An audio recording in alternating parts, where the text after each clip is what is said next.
Salut tout le monde, j'espère que vous allez bien. On se retrouve aujourd'hui dans une nouvelle vidéo. C'est la dernière vidéo du mois de novembre. Du coup, par logique, c'est la dernière vidéo qui restait au niveau des sondages. Et c'est donc le tag sur les oracles et les tarots. C'est pareil, c'est un tag que je voulais faire depuis un petit moment déjà et en fait j'ai jamais pris le temps de le faire. Comme le tag mes livres de sorcières que je vous mettrai dans le petit si ça vous intéresse. J'ai gagné au fil des années une assez grande collection de tarot et d'oracles. D'ailleurs j'avais commencé à vous la présenter dans une vidéo que pareil je vous mettrai dans le petit i. Entre temps évidemment ma collection s'est agrandie. Si ça vous dit une update, pareil n'hésitez pas à me le dire dans les commentaires, ça peut être sympa à faire. Mais c'est vrai que je me suis jamais vraiment prononcée au niveau de mes oracles, savoir lesquels je préférais, lesquels j'aimais un peu moins, ce pourquoi est-ce que je les utilisais, etc. Et du coup je me suis dit que c'était peut-être sympa de faire ça. Première chose avant de commencer dans le vif du sujet, je vais vous montrer où sont rangés la plupart de mes oracles. Il y en a juste, je crois, si je dis pas de bêtises, 3 oracles tarot qui sont dans ma valise rituelle, valise que je vous avais présentée en vidéo aussi également. Mais sinon, la plupart sont rangés, je vais vous montrer ça. Hop. Dans cette petite valisette. Je l'aime vraiment beaucoup trop, elle est assez imposante, mais j'en ai une plus grosse qui contient les jouets de mon chien. Mais celle-ci, elle a la taille parfaite. Et en fait, donc vous avez le loquet, sinon en fait ce sont des boutons pression. Et voilà! Et du coup, j'ai ma petite collection à l'intérieur et je pense qu'à un moment donné, il va falloir que je trouve une autre boîte puisque elle va finir par s'agrandir et ça va plus rentrer quoi. Du coup, j'ai mis la boîte par terre, ce sera beaucoup plus simple pour moi. Je récupère mon petit calepin YouTube et on va commencer le tag. Du coup, on va commencer par la première question. Donc, quel est ton premier tarot ou oracle? Alors, le premier jeu divinatoire que j'ai acheté déjà, c'était un oracle. Et c'était celui-ci qui est dans une boîte lamentable qui manque de s'effriter et s'effondrer toutes les 5 secondes. Mais c'est l'œil de lotus que je vous avais présenté dans ma collection d'oracles. C'est le tout premier jeu divinatoire que j'ai eu de ma vie. Et c'était donc mon tout premier oracle et je l'ai utilisé pendant des années. Aujourd'hui, je n'ai plus du tout, vous savez, le petit calepin qui vous explique l'interprétation des cartes. Ce qui fait que comme je l'ai délaissé pendant très longtemps, aujourd'hui il est très difficile pour moi de l'utiliser et de l'interpréter. Cependant je le garde parce que il est très cher à mon cœur, ça a été le premier. Et j'ai eu des moments assez intenses et très intéressants avec lui où j'ai pu tirer les cartes au tout début à mes amis et même à moi-même où c'était assez... Ouais, c'est la première fois que je tirais les cartes quoi, donc c'était assez... Waouh! Au niveau de l'illustration, vous avez donc ce qu'on veut être l'œil de lotus au dos et ensuite vous avez donc les illustrations comme ceci que j'aimais beaucoup parce qu'elles sont quand même assez jolies mais très enfantines je trouve. Aujourd'hui mon style a bien changé mais je l'aime toujours autant parce que il a vraiment une dimension très sentimentale et très particulière. Je vais tricher un petit peu pour cette question et je vais vous parler du premier tarot que j'ai eu. J'en ai pas beaucoup de tarots, je vais en avoir 3 je crois. Ouais non en réalité 4, vous verrez pourquoi après. Mais le tout premier tarot que j'ai eu c'était donc The Wild Unknown Tarot, donc qui est dans sa petite boîte. J'avais craqué dessus, je le voulais depuis très longtemps et j'ai fini donc par me l'offrir. J'ai pris celui-ci avant de prendre quoi que ce soit d'autre parce que je suis tombée amoureuse des illustrations. Vraiment je suis quelqu'un qui fonctionne énormément au visuel et à l'apparence et à l'esthétisme et pour moi c'est très important d'avoir quelque chose qui me plaît, un peu comme les livres je les choisis très souvent à leur couverture, ensuite je regarde la quatrième de couverture et ensuite je regarde l'intérieur, c'est comme ça que je choisis un livre. Et pour les oracles c'est à peu près pareil, enfin pour les jeux divinatoires c'est à peu près pareil. Du coup vous avez sa petite boîte comme ceci et ensuite derrière vous avez les symboles. Donc vous avez ici c'est le pentacle pour le denier, l'épée, ensuite le bâton et la coupe. Et donc pour les illustrations on a un fond noir et blanc. On a un fond noir et blanc qui comme ça ne paye pas de mine du tout et puis ensuite vous avez la beauté des cartes. Pour ceux qui ne le connaîtriez pas encore, vraiment elles sont toutes incroyables. En fait elles sont toutes un peu noir et blanc avec des touches de couleur et les plus belles évidemment pour moi sont les arcanes majeurs. Genre là par exemple vous avez les amoureux qui sont donc 2 oies. Vous avez également The Magician qui est genre incroyable aussi. J'ai vraiment craqué en fait esthétiquement parlant et je l'aime vraiment beaucoup aussi pour, voilà, pour tirer les cartes de temps en temps. Je l'utilise de moins en moins parce que je suis pas très tarot dans l'ensemble, je suis plus oracle, mais sinon c'est vraiment, au niveau d'esthétisme c'est... je l'aime trop. Donc voilà, ça c'était mon premier oracle et mon premier tarot. Ensuite en deuxième question on a celui que j'utilise le plus et c'est donc un oracle et c'est l'oracle d'Halloween. Ceux qui me suivent sur Instagram et qui participent au Sunday Tarots le connaissent puisque c'est celui avec lequel je vous tire les cartes en fait. C'est celui que j'utilise donc le plus puisque je vous tire souvent les cartes avec lors des Sunday Tarots ou alors quand je fais mes soirées d'anniversaire / Halloween et que je tire les cartes pour mes amis. Je l'utilise le plus avec vous et avec les gens en général parce que pour moi c'est le plus clair à utiliser, c'est-à-dire que même une personne novice en soi et qui ne connaît pas trop l'interprétation des cartes, etc. Arrive à déterminer d'elle-même si on est plus sur un tirage positif ou sur un tirage négatif. Et ça, du coup, ça aide énormément à la compréhension et à la communication avec l'autre personne, forcément. Mais même pour moi c'est une question de facilité aussi quand je vous tire les cartes. Des fois, il arrive que sur une semaine, j'ai au moins 5 ou 6 tirages. Et si c'est plus facile à comprendre pour moi, c'est déjà beaucoup plus simple pour continuer le reste. Au niveau des illustrations, vous avez le dos avec des petits dessins comme ça très enfantins que je trouve très drôles. La tranche qui est dorée et ensuite vous avez les illustrations comme ceci. Désolée, il y a le reflet. Mais en fait, il fait très peur comme ça. Mais je le trouve vraiment au niveau de l'esthétisme, il est incroyable. Et voilà, comme je disais, il est vraiment extrêmement clair et vous avez été beaucoup aussi à me le dire sur Instagram quand je vous tire les cartes. Donc voilà. D'ailleurs, à l'heure où je vous parle, le dernier Sunday Tarots a eu lieu. Vous ne pouvez non plus vous inscrire pour les tirages gratuits pendant le confinement. Cependant, je vais mettre en place sur mon Tipeee, puisque oui, j'ai un Tipeee, je vais mettre en place sur mon Tipeee des tirages de cartes, donc comme je fais d'habitude au niveau des Sunday Tarots, donc ça va être soit un tirage en croix, soit un tirage à 3 cartes. Et vous pourrez du coup payer pour un tirage de cartes, c'est entre 10 et 15 euros. Si ça vous intéresse, le lien sera en barre d'infos. Troisième question, celui qui m'accompagne tout en douceur et je vous l'avais présenté sur Instagram également. C'est celui-ci, donc c'est Moonology de Yasmine Bolland. Il a été traduit en français, si je dis pas de bêtises, entre temps. Moi je me l'étais procuré en anglais parce que l'anglais ne me dérange absolument pas et puis je le voulais et je savais pas s'il allait être traduit, donc voilà. Pour moi cet oracle il a une saveur très particulière puisque c'est mon oracle doudou. C'est celui vers qui j'aime beaucoup me tourner quand j'aime bien être rassurée. En fait quand je vous en ai parlé sur Instagram, je vous l'ai décrit comme c'est comme si vous aviez une conversation avec votre maman autour d'une tasse de thé et que vous discutiez tout en douceur, tout en amour quelque part de sujets d'autres, de l'amour, de problèmes, etc. Et moi il me fait cet effet là en fait et je l'adore, genre vraiment c'est vraiment celui vers qui j'aime me tourner quand ça va pas trop et que j'ai besoin qu'on me rassure, etc. Il parle vraiment avec beaucoup de douceur. J'utilise aussi forcément et beaucoup pour les esbats puisque this is a known. Mais voilà, donc sinon au niveau des illustrations vous avez donc les phases de la lune au dos et ensuite vous avez les illustrations qui sont incroyablement belles. Vraiment vous avez à peu près toutes les pleines lunes et toutes les nouvelles lunes si je dis pas de bêtises. Donc que ce soit par signe mais aussi par phase et vous avez toutes les lunes un petit peu spéciales si on peut dire. Vous avez par exemple les éclipses mais aussi les super lunes.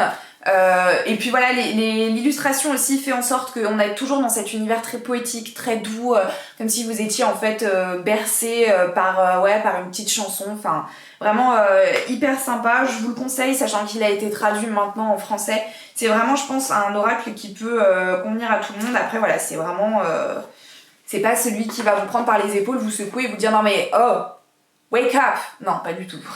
Celui qui me bouscule et c'est celui que j'aime le moins forcément, c'est Vie antérieure d'Isabelle Serres, donc aux éditions Exergue, qui fait partie donc des éditions Très Daniel. Pareil, là j'ai fonctionné au physique en fait, à l'illustration quand je l'ai trouvé sur Insta et que je me le suis procuré. Pourquoi est-ce que du coup c'est celui que j'utilise le moins? Bah en fait voilà, parce que c'est celui qui me bouscule et j'aime pas trop. En fait c'est un oracle qui va vraiment pas hésiter à faire remonter des choses qui peuvent parfois être très douloureuses. Et il va pas passer par 4 chemins, vraiment clairement pour vous parler, il va être vraiment très dur si on peut dire. Et ça peut être assez compliqué pour certaines personnes et ça l'est notamment pour moi. Il y a des moments en fait je suis vraiment pas prête à entendre ce qu'il a à dire et du coup bah forcément je l'utilise pas trop. Je le garde parce que voilà ça reste un oracle que j'aimerais utiliser à terme et j'aimerais vraiment bah voilà apprendre à ce qu'on se connaisse lui et moi, à ce qu'on s'apprivoise on va dire, mais il est quand même extrêmement beau. Donc au niveau du dos vous avez un soleil et une lune et vous avez la tranche qui est en bleu métallisé comme ça, qui est une couleur magnifique. Et ensuite au niveau des illustrations vous voyez comme ça peut paraître très doux, mais ensuite vous voyez les sujets qui sont abordés. Je vais essayer de vous en trouver une. Tromperie, adultère, soumission à l'autre. Après voilà elles sont très belles hein. Mais il y a des sujets parfois, fuite de l'amoureux, abandon familial. Après il y a des cartes qui sont très positives, hein, relation flamme jumelle, vous avez guérison d'âme, etc. Mais voilà, pour l'instant j'ai beaucoup de mal avec lui et je prends mon temps parce que j'ai pas envie ni de le brusquer ni de me brusquer et puis on apprendra à se connaître petit à petit. Celui que tu utilises uniquement pour un travail spécifique, donc 5e question, et c'est The Marigold Tarot. Pareil, là je l'ai pris pour de l'esthétisme, hein, genre vraiment, mais faut avouer qu'il est extrêmement beau. Hein, je vais vous montrer les cartes, vous n'allez pas en revenir. Donc au niveau du dos, c'est comme ceci, donc on est vraiment dans une ambiance noire et dorée, ce que j'adore clairement. Et ensuite vous avez, voilà, les illustrations sont extrêmement belle. Je ne m'en remets toujours pas. Au niveau des cartes, elles sont hyper cheloues. En fait, elles sont assez fines et vous voyez, elles sont hyper flexibles. Un peu comme si c'était du plastique, mais on a l'impression que c'est tressé. Enfin, très étrange. Je sais pas du tout ce que c'est cette matière. Mais je l'ai vu, je l'ai adoré. Il m'a quand même coûté genre 60 balles. Je crois que c'est l'oracle, enfin le tarot, oracle tout confondu qui m'a coûté le plus cher. Et en fait c'est celui que j'utilise pour un travail spécifique puisque bah, c'est le tarot que j'utilise quand je vous tire les cartes pour les Sundays Tarot si jamais vous préférez un tirage au tarot, mais c'est également celui que j'utilise pour les tirages du mois de l'agenda de pratique de Lisbeth Nemandi. C'est celui-là que j'utilise parce que je le trouve assez sympa, il est assez clair dans l'ensemble, voilà, sans plus. Pour moi c'est du tarot et je trouve pas qu'il y ait une grande différence selon les tarots. Donc voilà, c'est celui que j'utilise pour ça et il convient très bien. Et il est assez pratique parce qu'il est dans une petite boîte, vous voyez, assez compacte que je peux emmener en voyage par exemple. Celui qui t'accompagne dans les cycles, donc 6e question, et ben moi c'est mon tarot de Marseille en fait, tout simple. Donc ici c'est une reproduction du véritable tarot de Marseille. Que j'ai trouvé dans ma boutique ésotérique. Pareil, ça a été le tout premier tarot que j'ai acheté. Mais je l'ai jamais utilisé pour de la divination clairement parce que bah, pendant des années le tarot ne m'a pas intéressée jusqu'à ce que j'achète The Wild Unknown Tarot et parce que les illustrations du tarot de Marseille sont pas trop ma came de thé. Ma came de thé, j'ai fait une mélange d'expressions. Mais par contre c'est celui qui m'accompagne dans les cycles puisqu'en fait quand je prépare mon hôtel pour les différents sabbats je mets toujours une carte de tarot voilà, pour décorer mon hôtel, pour illustrer le sabbat et en fait j'utilise du coup mon tarot de Marseille parce que ben je sais pas, j'aime beaucoup cette authenticité de se dire que c'est un tarot qui existe depuis très longtemps, que l'art que l'on pratique existe depuis très longtemps, donc je vois une sorte de rapprochement qui n'existe peut-être pas, hein. Mais voilà, j'aimais beaucoup cet aspect authentique. Et au niveau des illustrations, il est très simple, hein, puisque c'est la reproduction du véritable tarot de Marseille.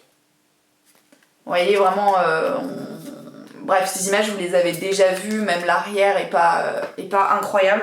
C'est clairement de loin pas mon préféré, mais Mais voilà, comme je l'utilise pas pour la divination, ça me dérange pas forcément, j'utilise vraiment quelque part plus pour de la déco, si on peut dire. Parce que moi l'esthétisme est quand même assez important dans ma pratique, donc puisque ça l'est dans ma vie en fait, donc voilà. Celui qui m'a surprise, 7ème question, et c'est celui-ci, c'est donc l'oracle des astres aux éditions Arcana Sacra. Il m'a surprise, alors je vais pas vous dire qu'à nouveau je l'ai pris pour de l'esthétisme, hein, parce que c'est le cas de tous en fait. Mais il m'a énormément surprise parce que j'étais assez sceptique au début. Il me semblait très complexe. Et en fait pas du tout. Vraiment j'ai fait un tirage, je me souviens avoir fait un tirage pour une amie et que en fait il s'est avéré criant de vérité et très clair en fait dans la manière dont il parlait. Et du coup bah, j'ai trouvé, enfin ça m'a vraiment surprise parce que je m'attendais vraiment à galérer avec alors qu'en fait pas du tout.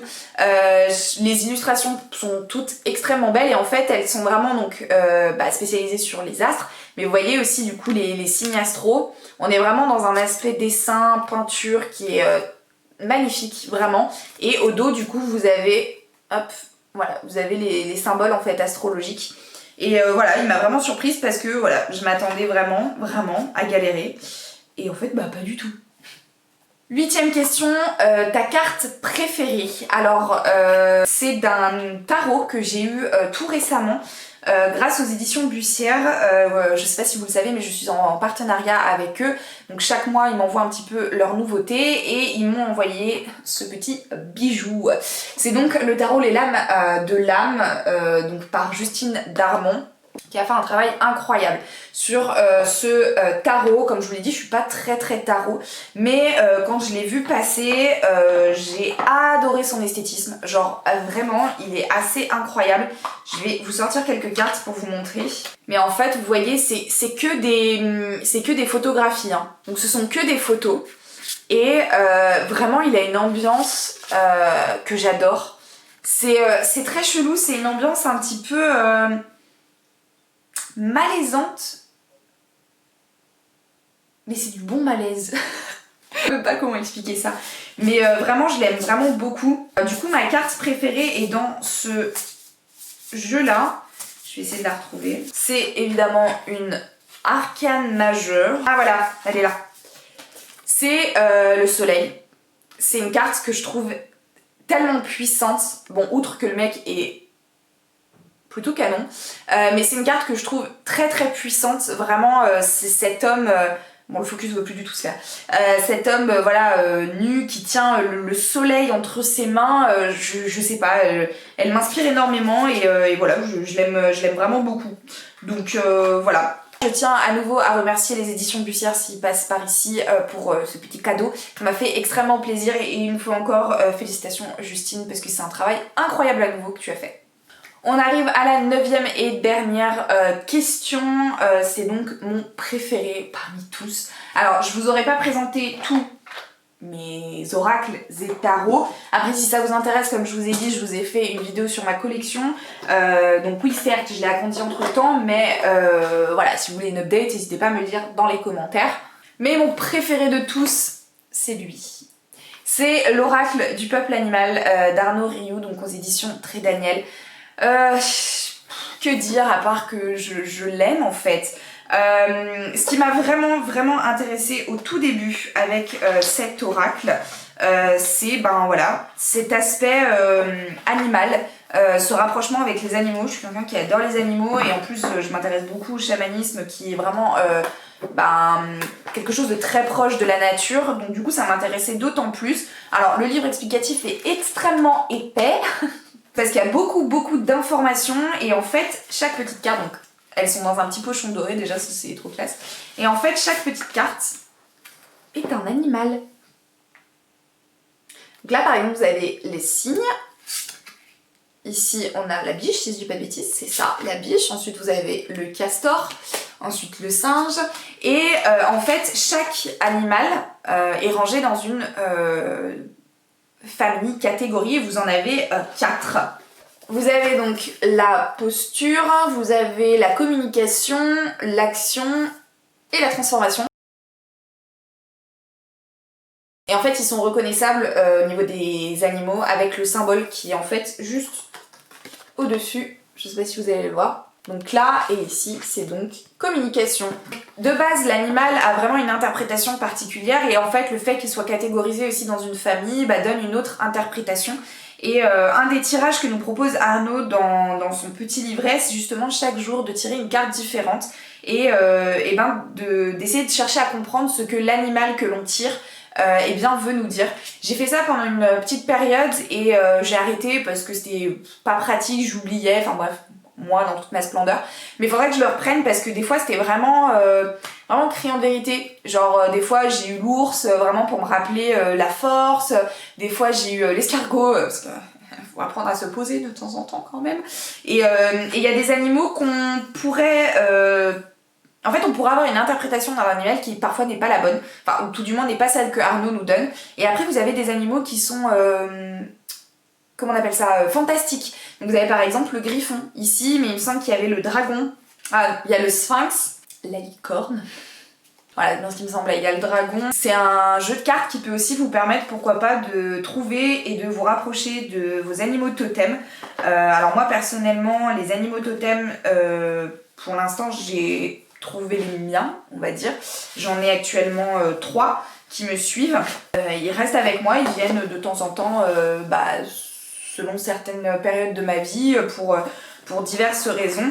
Mais du coup, c'est peut-être un jeu de cartes qui peut vous permettre, voilà, de vous aider à trouver votre animal totem. En tout cas, vraiment, il est vraiment top. Il est pas très cher, il est à 25 €, mais vraiment, vous avez beaucoup de cartes. Il y en a 50 et il est vraiment, je sais pas, je saurais même pas expliquer, je l'adore quoi, genre vraiment, je l'adore. Vous voyez, dans le tag sur les livres, il y avait une question, c'était celui que tu aurais pu écrire, et en oracle, celui que j'aurais pu faire, je pense que ça aurait pu être lui. Donc écoutez, voilà. Cette vidéo est désormais terminée, j'ai foutu un bordel monstre autour de moi, mais j'espère en tout cas qu'elle vous a plu. J'ai vu que la vidéo tag sur les livres, vous l'aviez adorée, j'ai vu les stats, j'ai fait ok. Donc j'espère que celle-ci vous plaira tout autant. Moi sur ce, je vous fais plein de bisous. Et je vous dis du coup à la semaine prochaine dans une nouvelle vidéo. On rentrera en décembre. Je sais pas trop quoi faire au niveau des vidéos en décembre. J'aimerais bien faire un aspect, pourquoi pas rapprocher un petit peu plus de l'aspect fête, Noël, fête de fin d'année, tout ça. Je sais pas encore. On verra bien. Moi je vous dis à la semaine prochaine dans une vidéo. Ciao!